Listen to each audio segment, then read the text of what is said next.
comunidade. Igreja Apostólica de Jesus Cristo apresenta pela sua TV web Venha o Teu Reino, com o reverendo Adri Araújo. Então a igreja, ela é ensinadora, então você precisa ser ensinado e você precisa aprender. Nesse momento você se desarma de toda e qualquer resistência àquilo que o Espírito Santo de Deus vai falar e vai ministrar para você. Salmo de número 23, a gente vai ler apenas um único versículo, que é exatamente o versículo 1, o único versículo. Diz assim: o Senhor é o meu pastor, nada me faltará. Amém? Amém. O resto do salmo é consequência da submissão do que está sendo dito aí nesse versículo primeiro. O Senhor é o meu pastor e nada me faltará. Agora eu preciso dizer duas coisas para vocês. Primeiro é uma história, uma ilustração que tem a respeito do Salmo 23.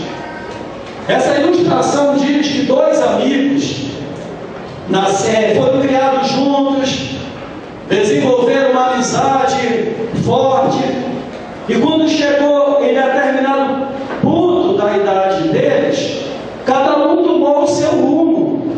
Um se converteu a Deus e depois de algum tempo foi chamado por Deus para o ministério sagrado e passou a ser um pastor. O outro viajou do local onde morava, foi para a capital do país, estudou arte dramática, se formou, se transformou em um grande ator, que fazia peças, que fazia filmes, e ficou famoso esse ator.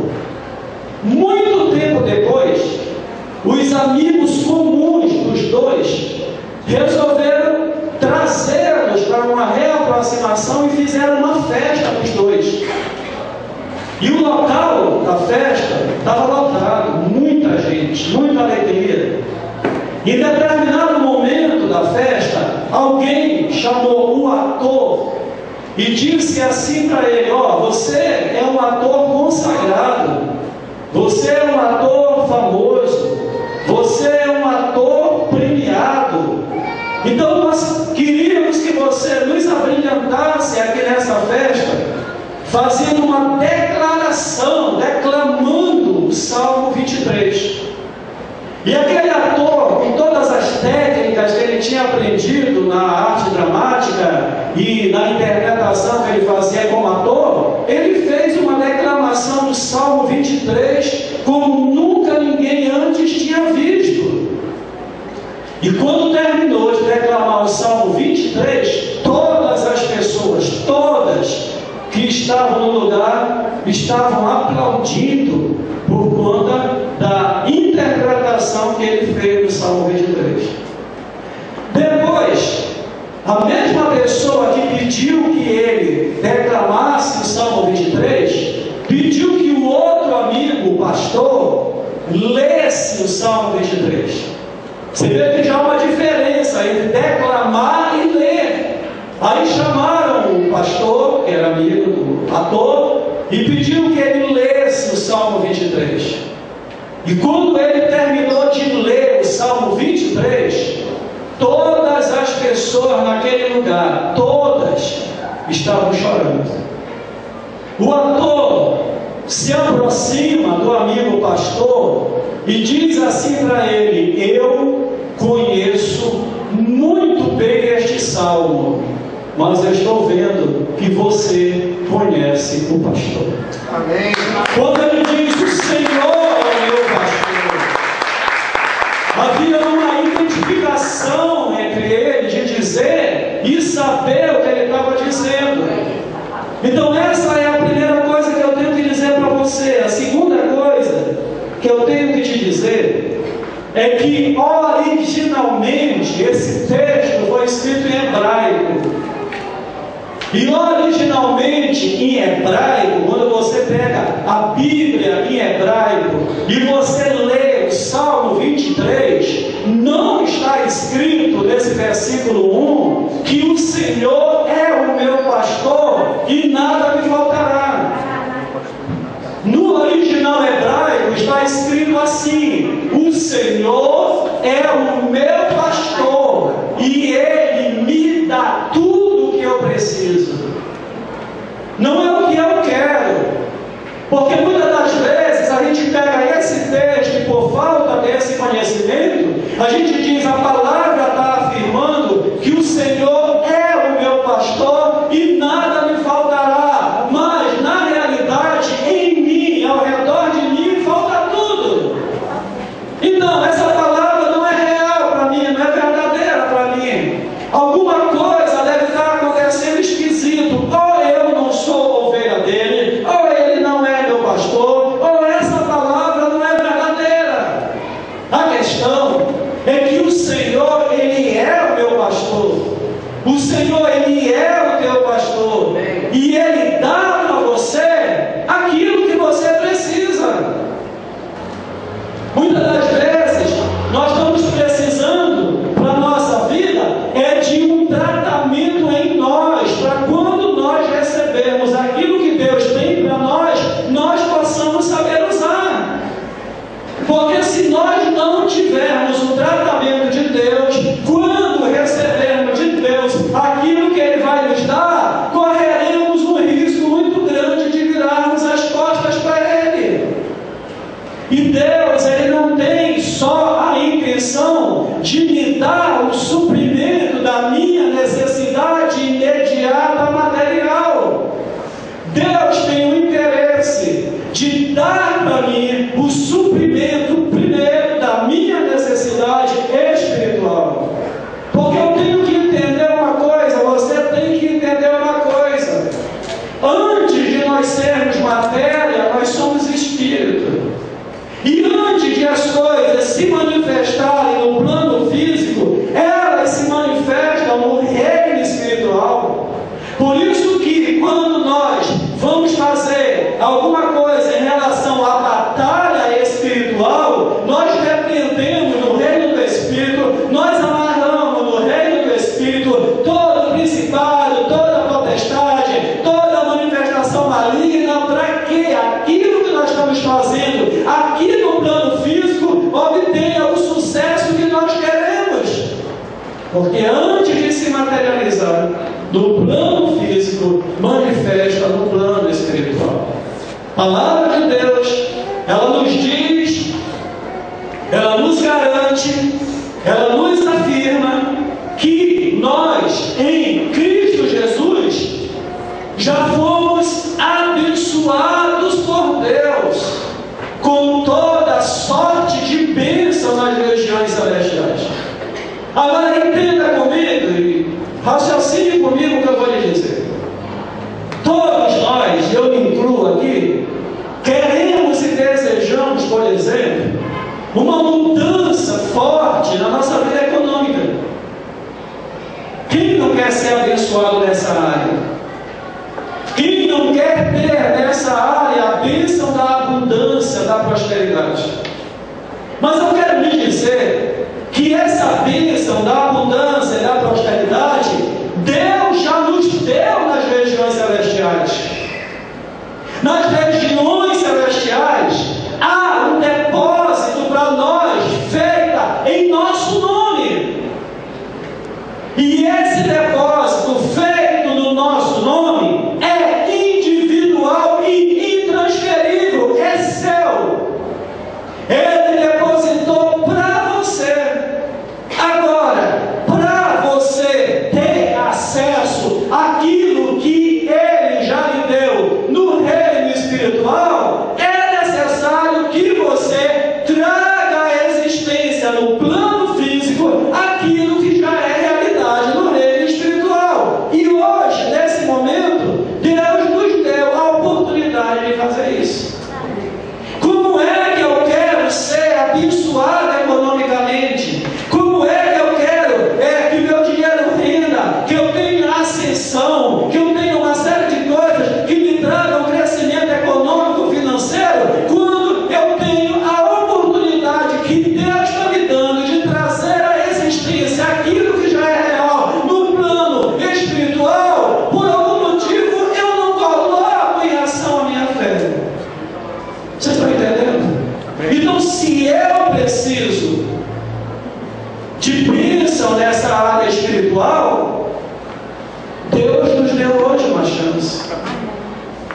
de nós semearmos na casa dele, em uma boa terra, para um bom propósito, que é estabelecer o reino dele em uma nação que tem esquecido do nome dele. Amém, queridos? Amém. O tema da nossa mensagem de hoje é entendendo a singularidade de Deus na nossa vida e na nossa história.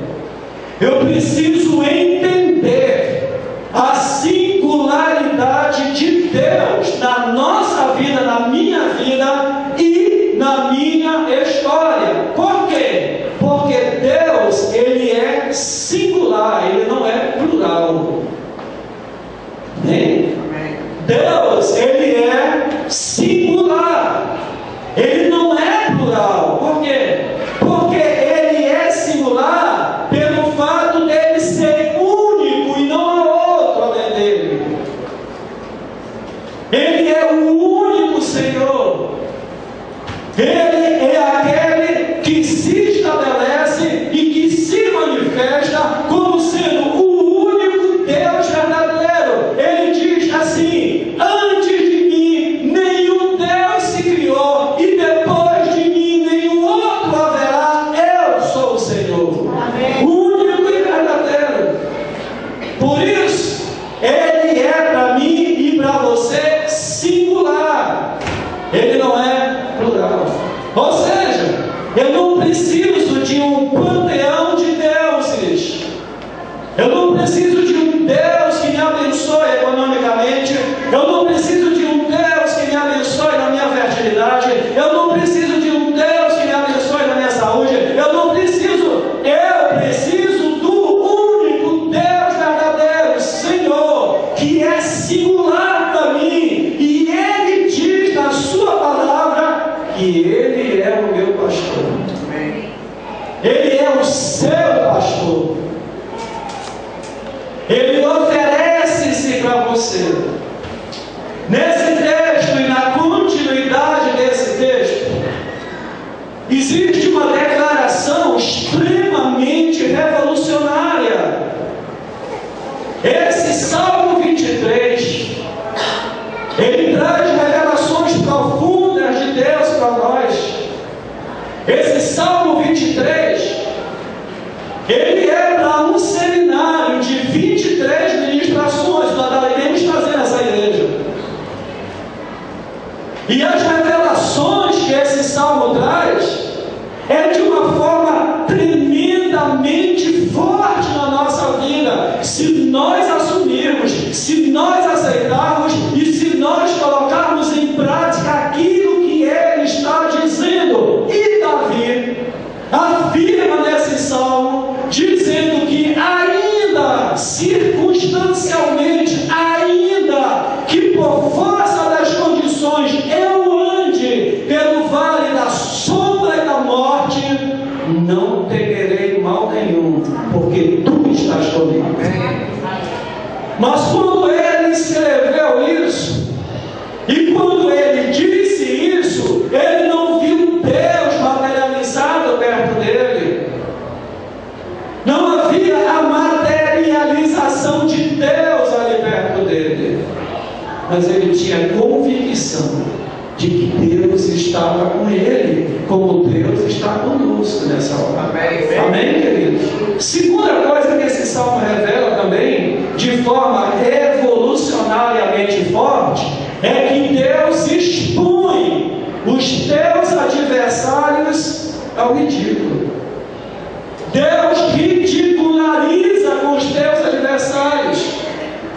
Aqueles que tentam querer se levantar contra você, desejando o teu mal, Deus ridiculariza deles afirmativamente aqui nesse salmo. Quando o salmista diz: Ele prepara uma mesa para mim na presença dos meus adversários.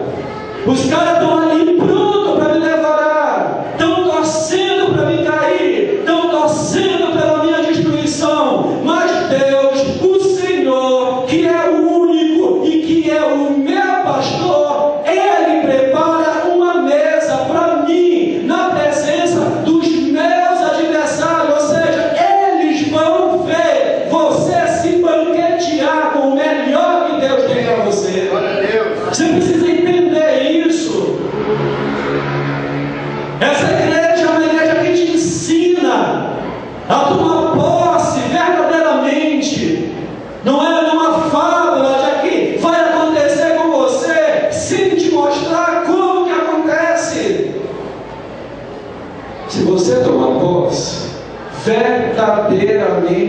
isso, você nunca mais vai perder o sono, preocupado com quem quer te fazer mal, porque Deus ridiculariza os teus adversários. Amém, queridos? Deus, Ele é singular e não é plural. Ele é singular porque Ele é o único Deus e não há outro. Como Deus, Ele quer ter ação na minha vida. Ele quer ter poder de ação na minha vida. Mas espera aí, Ele não é o Todo-Poderoso? É, mas Ele só vai ter poder de ação na minha vida se eu quiser que Ele tenha. Se eu quiser que Ele tenha. Porque se eu não quiser, eu vou continuar miseravelmente passando por essa vida como se fosse um zero à esquerda. Mas se eu quiser que Ele tenha ação na minha vida, vai se cumprir aquilo que Ele afirma, aquilo que Ele diz na sua palavra, quando Ele declara que levanta do monturo do necessitado e o faz sentar com os príncipes do seu povo. Amém, queridos? Como Deus, Ele quer ter ação na minha vida, gerando uma experiência minha com Ele. Eu preciso ter experiência com Deus. Você precisa ter experiência com Deus. Você precisa entrar na intimidade de Deus, no relacionamento de Deus, no ouvir a voz de Deus, no saber o que Deus está querendo para você. Quando a gente vê em Gênesis capítulo 12 a história do chamamento de Abraão, que na época não era Abraão, era Abrão, depois que mudou para Abraão, pai de uma grande nação, a gente percebe contextualmente que Abrão vivia numa cidade idólatra. Ele morava numa cidade chamada Ur dos Caldeus. Agora, o interessante é que no meio de uma cidade idólatra, com Deus está tudo que era necessidade, Abraão conseguiu discernir a voz de Deus. Ele conseguiu discernir a voz daquele que falava com ele. E nós precisamos aprender a discernir a voz de Deus falando conosco, porque a voz de Deus é inconfundível e a voz de Deus ela traz crescimento e prosperidade para nós. Amém. Deus nunca vai pedir para você fazer algo que é contrário à vontade dele. E a gente tem encontrado muita gente que diz assim: olha, Deus mandou fazer tal coisa. Pô, não é o Deus que nós cremos. Porque Deus nunca vai pedir para você fazer algo que é contrário à vontade dele. Eu preciso entender que Deus está falando comigo, porque Satanás também se apresenta como Deus. Paulo diz que ele se transforma em anjo de luz, e ele consegue enganar, se possível, os próprios eleitos. Como Deus, Ele quer ter ação na minha vida, gerando experiência com Ele. Você tem que ter a sua experiência com Deus. Você sabe o que está escrito lá no livro do profeta Abacuque? Está escrito bem assim, ó: o justo viverá pela sua fé. Você não pode viver pela minha fé. Você não pode viver pela fé da pastora. Você tem que viver pela sua fé. Mas para que você possa viver pela sua fé, é necessário que você tenha a sua experiência com Deus. E Ele está pronto para gerar experiência na sua vida com Ele, desde que você deixe Ele ter ação na tua vida. Segundo, como Deus, Ele quer ter ação na minha história. Você tem uma história. Você tem uma história. Você pode dizer bem assim: eu sou um anônimo. Você quer ver como você tem história? Chama alguém que te conhece e manda falar de você. Você tem uma história. Agora, o que vão falar de você depende de quem foi chamado para ouvir. Uns vão dizer coisas boas, vê coisas ruins, mas você tem uma história. Só que Deus, como Deus, Ele quer ter ação na minha vida, gerando experiência com Ele, e Ele quer ter ação na minha história, construindo, agindo, operando através de mim, no mundo e no ambiente que eu vivo. Deus quer abençoar a nação de Portugal. Amém. Amém. E Deus tem prometido que um grande avivamento vai acontecer naquela nação. E Ele poderia mandar anjos para aquela nação, mas Ele quer ter ação na nossa história, para construir, para abençoar aquela nação através da nossa vida. Você entende como as coisas se encaixam? Quando eu deixo Ele ter ação na minha vida, gerando experiência com Ele, Ele imediatamente passa a ter ação na minha história, construindo, agindo, operando através de mim, no mundo e no ambiente que eu vivo. Amém? Deixa eu lhe contar uma coisa. A nossa posição diante de Deus incomoda o inimigo. E nem todo mundo que fala em nome de Deus está habilitado para falar em nome de Deus. Mateus capítulo 7, Jesus fala uma coisa muito forte. Ele diz: nem todo aquele que diz Senhor, Senhor, entrará no reino dos céus. E depois ele faz um relatório dizendo: naquele dia muitos virão e me dirão, em teu nome eu fiz isso, eu fiz aquilo outro.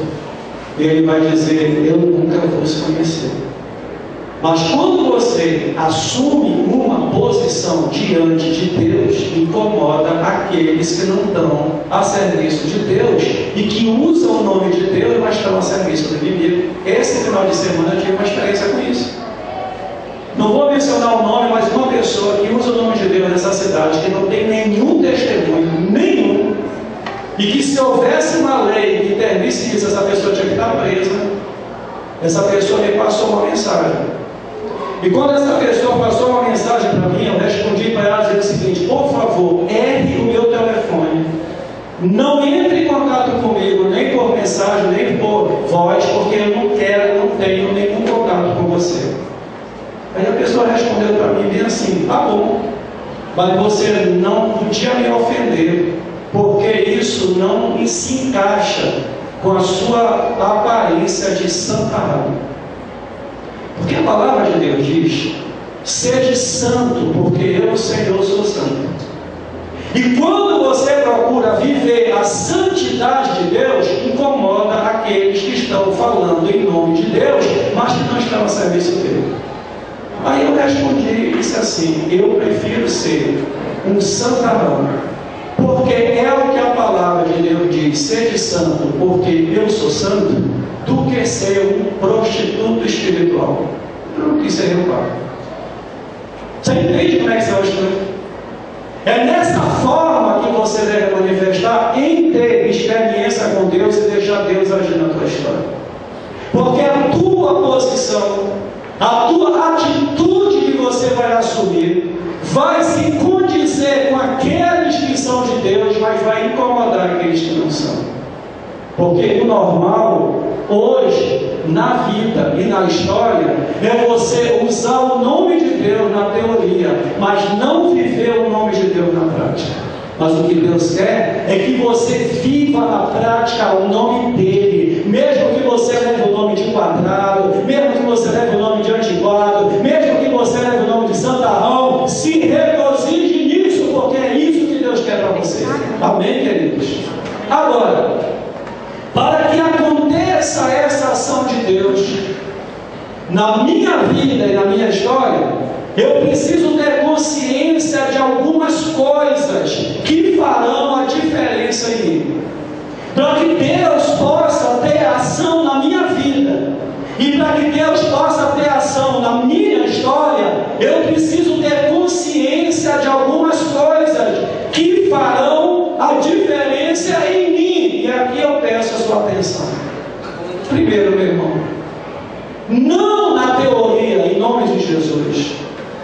Não no falar, porque nós aprendemos a repetir. Não no dizer isso, porque todo mundo diz.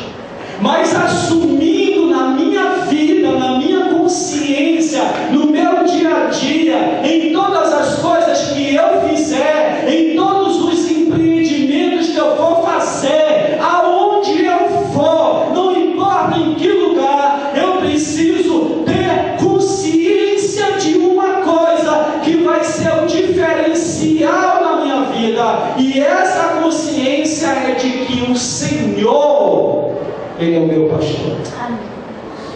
Assuma isso, meu irmão. Nunca mais o diabo vai tentar querer prevalecer contra você. Ele vai tentar querer se levantar contra você, sim, porque esse é o papel dele. Ele vai tentar querer pintar você para derrubar você, porque esse é o papel dele. Mas nunca mais ele vai tentar querer prevalecer sobre você, porque você assumiu como testemunho de vida que o Senhor, Ele é o teu pastor que cuida de você. Amém. Tenho que assumir isso, meu irmão. Eu tenho que assumir isso, de que o Senhor, Ele é o meu pastor. O que quer dizer isso? Primeiro, meu irmão, que existe um Deus único e verdadeiro. Nós muitas das vezes falamos a respeito disso, mas nós não vivenciamos isso. O que quer dizer que o Senhor é meu pastor? É de que existe palpável, tangível e realisticamente um Deus único e verdadeiro. Faz muito tempo eu estava fazendo um trabalho com um amigo meu, tinha uma microempresa de estamparia, e eu fazia trabalho sempre com esse pastor que é meu amigo. E quando foi uma noite, ele foi nessa microempresa pegar o trabalho que ele tinha me encomendado. E eu estava fechando, eu esperava que a gente desse junto. E estava um luar, mas pensa numa lua bonita. Linda lua. Muito bonita. E quando eu estava fechando, esse pastor estava do meu lado. Eu olhei para o céu e eu disse assim para ele: olha como a lua está bonita. Ele, do jeito que estava, ele permaneceu. Ele nem levantou a cabeça para olhar para o céu, mas ele respondeu algo tremendamente significativo. Espontâneo ele respondeu. Ele disse: foi o meu pai que fez.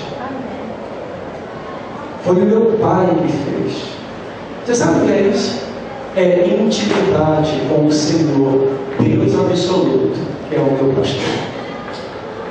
Se Ele fez aquele luar, aquela lua tão bonita, Ele pode trazer toda a radiação da beleza dela para a minha vida e para a tua vida. Amém. Ele pode tirar o cinza da tua vida e fazer ela ficar o mais colorido que ninguém nunca pensou que ficaria. Amém.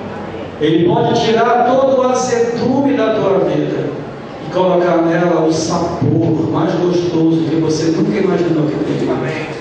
Ele pode tirar você da circunstância e da situação que você está e colocar você em um nível que você nunca imaginou que estaria.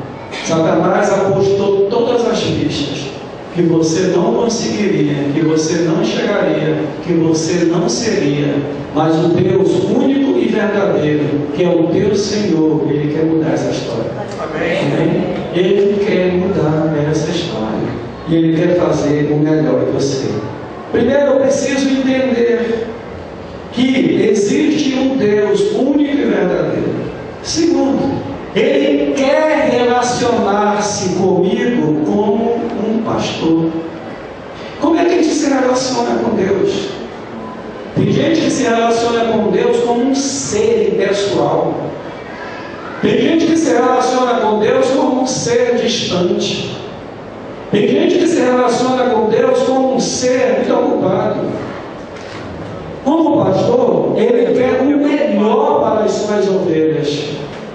Sempre que Deus manifestar para você alguma coisa, entenda pelo amor de Deus que isso que Ele está manifestando é o melhor para você.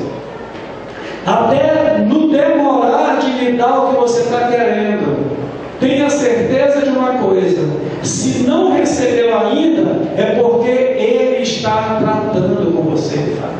Ele está trabalhando em você, para que quando chegar na tua mão aquilo que você está pedindo, você saiba fazer exatamente como deveria fazer em relação àquilo que Ele me deu.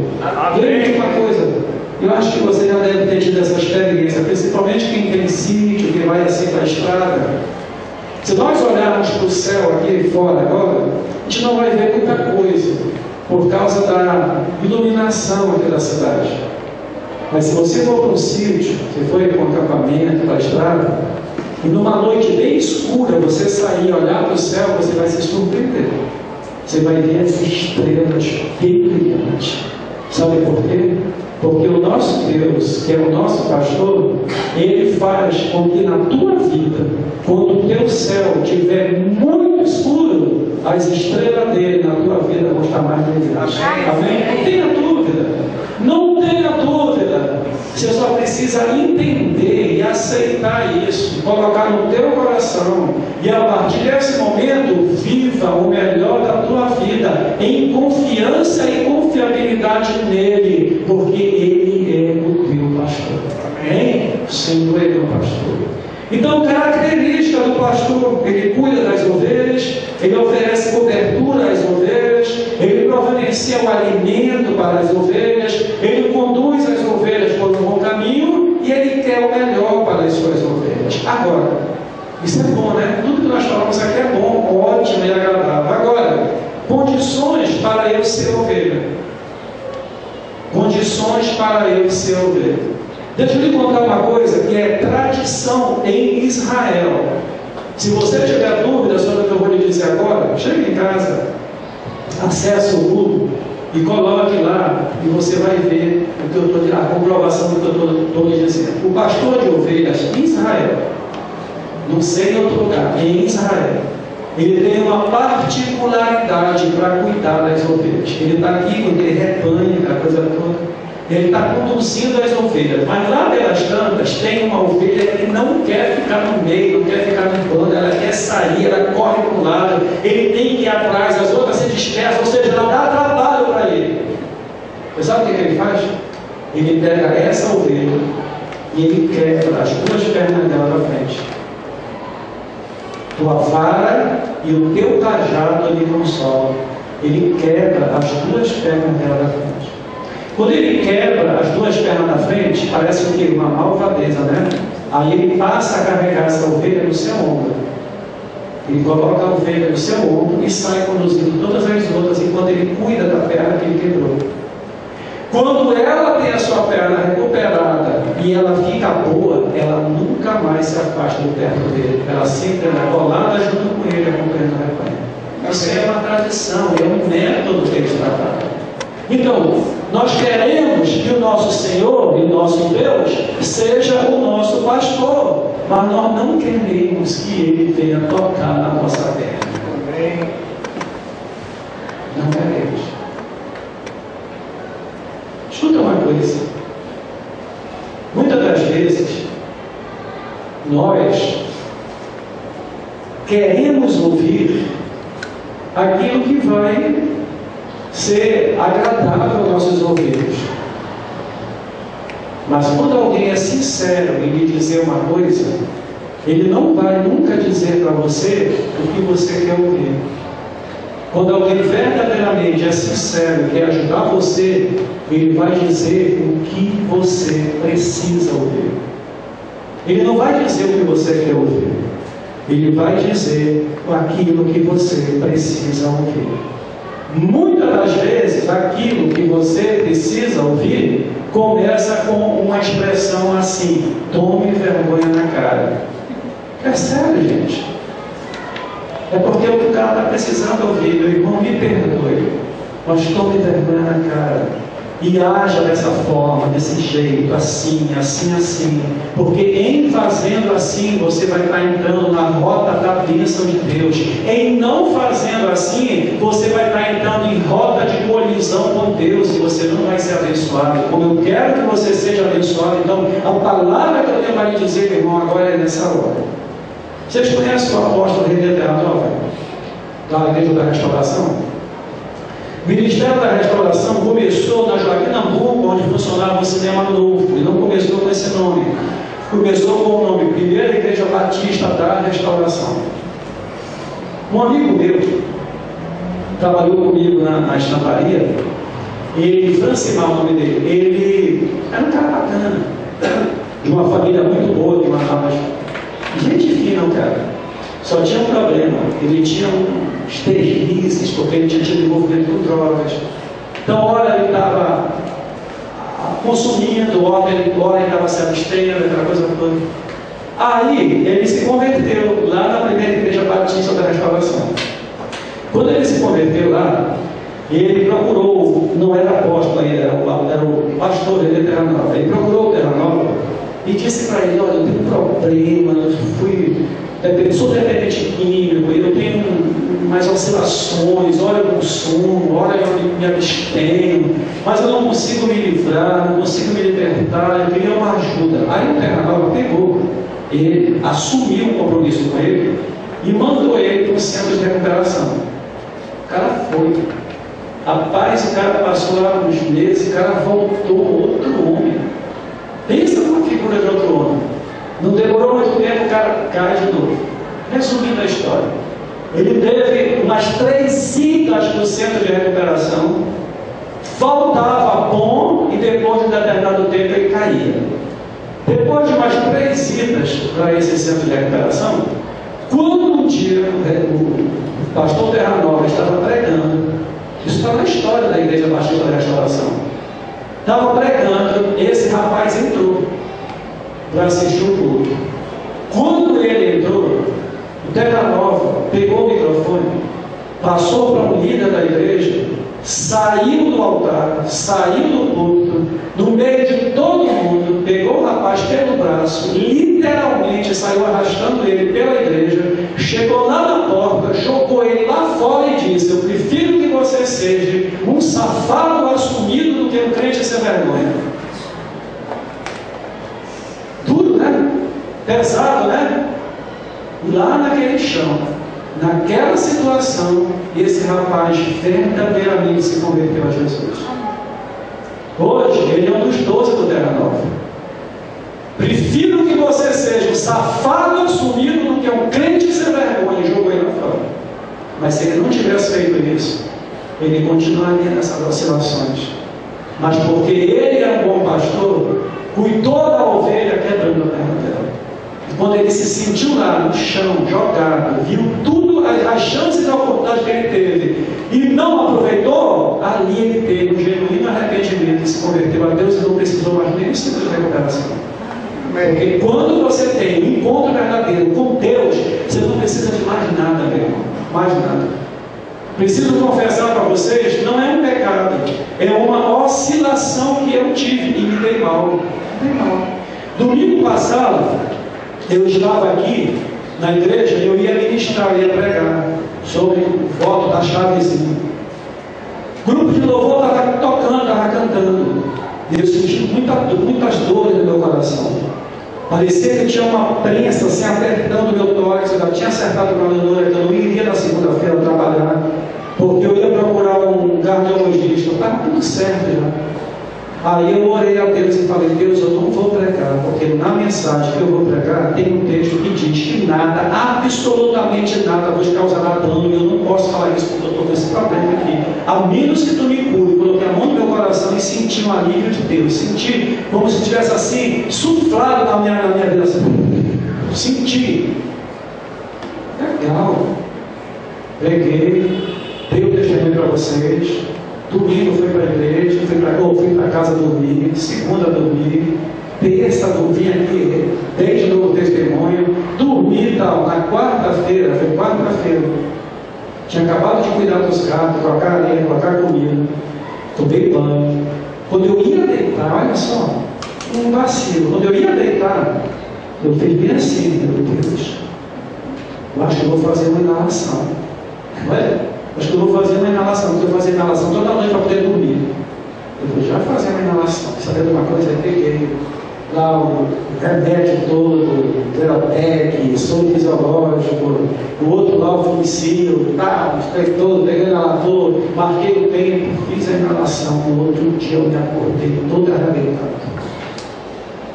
Sabe por quê? Porque Deus já tinha me curado. Por que eu ia fazer inalação? Você entende isso? Filho, não duvide, porque eu já te curei. Você não precisa da inalação. E quando eu fazia a inalação, no outro dia eu acordava e falava, uma boa, sem nenhum problema. Nesse dia, quando eu acordei, meu Deus, eu fui trabalhar, meu Deus, parece que estava tudo do avesso, estava horrível, estava tudo na minha mente, parece que deu um nó, uma coisa. Por quê? Porque não era mais para fazer, porque ele já tinha atuado em mim. Amém, querido? Amém. Então, condições para eu ser ovelha. Primeiro, reconhecer que existe um pastor. Você precisa reconhecer que existe um pastor. Quando você vai dormir, você fala com ele. Quando você acorda, você fala com ele. Quando você vai fazer um negócio, você fala com ele. Quando você quer fazer alguma coisa, você fala com ele. Reconheça que existe um pastor. Tenha esse relacionamento, desenvolva esse hábito de se relacionar com ele. Segundo, meu irmão, reconheça, isso é difícil, a autoridade desse pastor. Ele tem autoridade sobre você. Jesus, ele disse, toda autoridade me foi dada no céu e na terra. Agora, reconhecer a autoridade que ele tem, não está apenas no reconhecer a autoridade que ele tem, mas em se submeter à autoridade dele. Amém. Se ele diz vai, vai, se ele diz não vai, não vai, se ele diz faça, faça, se ele diz não faça, não faça, submeta-se à autoridade dele, sabendo e entendendo que tudo que ele requerer de você é para te abençoar. Amém. Terceiro, meu irmão, deixe-se ensinar por esse pastor. Deixa Deus ministrar no teu coração. Deixa Deus falar com você. A palavra de Deus nos diz no livro escrito aos Hebreus, dizendo assim: se hoje tu ouvires a minha voz, não endureça o teu coração. Muitas das vezes Deus está ministrando para nós, Deus está falando para nós, aí nós endurecemos o coração, nós oferecemos uma resistência à voz do Espírito, e Ele nunca, jamais vai violentar você, Ele só vai atuar em você se você der liberdade para Ele. Amém. Quarto, meu irmão, deixe-se conduzir por esse pastor. Deixa Ele conduzir você, deixa Ele levar você, porque o resultado, aonde você vai chegar, é com toda certeza onde você nunca imaginou que chegaria. Porque o que Ele tem para mim e tem para você, a nossa mente humana não consegue decodificar. Agora, qual é o resultado disso? Qual é o resultado disso? É a complementação desse versículo 1 que diz que o Senhor é meu pastor. O resultado disso é que nada te faltará, ou Ele vai dar para você tudo que você precisa. Amém. É o resultado disso. Se Ele é meu pastor, se eu me submeti a Ele, a consequência, o resultado é que nada me faltará, ou como no original, Ele me dá tudo o que eu preciso. E esse nada me faltará é que eu serei suprido em todas as minhas necessidades, em todas as áreas da minha vida. Não serão em apenas algumas áreas, mas em todas as áreas da minha vida. Não vai faltar. E nós seremos supridos, porque Ele tem o melhor para nós. Glória a Deus. Deus, muitas das vezes, não se ofenda com o que eu vou dizer, porque eu não incluo isso, nos oferece uma oportunidade de nós sermos gente, e nós deixamos escapar. Imagine que você naufragou o barco onde você está no meio do rio. E você sabe que não vai ter muita força para nadar. E você sabe que a correnteza está muito forte. De repente você vê passar por você o quê? Um tronco. O que é que você faz? Todas as tuas forças tu te agarra naquele tronco e não solta. Porque tu sabe que ali está a tua sobrevivência. Então essa é a opção que Deus quer para nós, que a gente se agarre nele como sendo a tábua da nossa salvação. E a oportunidade que Ele está nos dando para ter mudado a nossa vida e ter mudado a nossa história. Em nome de Jesus. Curve sua cabeça, feche seus olhos. Queria chamar a pastora Eleonora aqui. Senhor, nosso Deus, nosso Pai, em nome de Jesus, nós nos agradecemos, Senhor, por esse momento que estivemos aqui congregados no Teu santo nome. Nós viemos aqui hoje na Tua casa, Senhor, para ouvir a Tua palavra. A Tua palavra que vivifica, Senhor. A Tua palavra que santifica. A Tua palavra que traz esperança para os nossos dias. Mas temos certeza, Senhor Jesus, que no mover do reino de Deus, o Senhor já veio ao encontro das nossas necessidades. Senhor, Tu sonda a mente e coração. Tu sabe a necessidade do Teu povo. Tu sabe o que cada um veio buscar aqui, Pai. Tu sabe aquele que está com problema de enfermidade. Tu sabe aquele que está com problema nas suas coronárias, Senhor. Tu sabe aquele que está com problema nos seus rins, com problema no fígado, Senhor, com problema nas vísceras. Tu sabe que aquele que tem problema, Senhor, de ordem emocional, tem síndrome de pânico. Tu sabe aquele, Senhor, que tem medo de enfrentar a vida, aquele que tem medo do desconhecido, aquele que tem medo de trabalhar, que se sente inseguro para acordar à noite, para acordar de madrugada, enfrentar, Senhor, a labuta do dia a dia. Ô Senhor, faz esse medo cair por terra, em nome de Jesus. Faz todas as barreiras, todas as transgressões. Tu sabes aquele que tem um sonho de ter a sua casa própria, Senhor. Em nome de Jesus, nós te suplicamos. O Senhor diz, Pai, que o Senhor se compadece dos órfãos, das viúvas, das mulheres sem marido, daqueles, Senhor, expatriados. Senhor, tem misericórdia daqueles que nem uma casa para morar têm. Tem misericórdia, Senhor Jesus, daqueles que se encontram com seus lagares, Pai, sem nada, sua geladeira vazia. Aquele que nesse momento, Senhor, não tem dinheiro, Senhor Jesus, nem para pagar R$3 de um ônibus. Aquele que depende, Senhor, das migalhas que sobram da mesa dos outros. Ô Senhor, nesse momento nós te pedimos para aqueles que não puderam estar conosco essa noite, para aqueles que se encontram enfermos, pela mim, Senhor Jesus, por aqueles que encontram sacrifício na sua família, por aqueles, Senhor, que estão tendo sacrifício, sendo sacrificado para estudar, trabalhar, Senhor, e ainda fazer a obra do Senhor. Pai, eu creio que nesse momento eles serão, Senhor, verdadeiramente recompensados. A Tua palavra diz, Senhor, pode tardar, mas não falha. Tu és o Deus que não falha. Enquanto o pastor